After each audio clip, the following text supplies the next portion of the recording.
So I have some notes on episode 1 on the Diddy documentary. I'm splitting it up by episodes.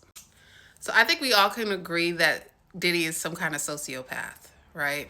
The masking, the emulating the other drug lords or whatever in the community. I think that he has some kind of sociopathic energy going on. And I also think there's a component of him being from the burbs and him and not saying anything's wrong with being from the burbs, but there's a component of him why he was so dangerous. It's like people who know people who are scary, right, are the most dangerous people.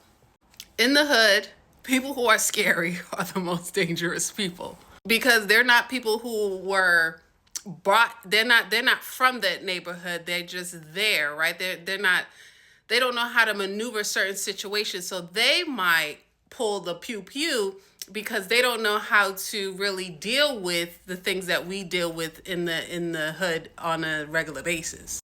So that insecurity of him not necessarily being of the hood, but being adjacent to the hood made him very dangerous because people were operating with hood, code, but he wasn't. He was looking at himself as if it was like, you know, he was dealing of a sociopath, to be honest. But he was dealing from it from a very insecure place. That's why they keep bringing up his envy and his jealousy, right?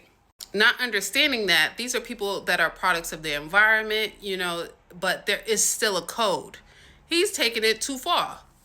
Another thing, how 50 was able to obtain the footage.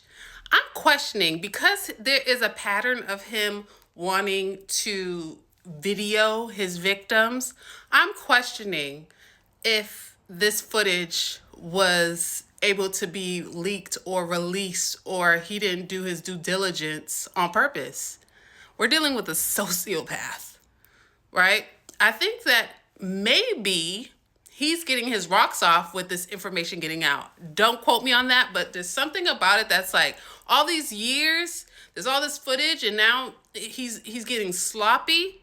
Something about it seems sinister that he might be wanting this stuff to get out. He wants people to know, don't mess with him, right? He's a monster.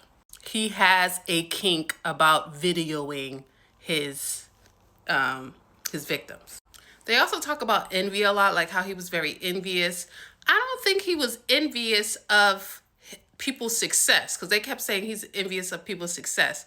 I don't think that's what it was. I think that he was more envious of people's authenticity.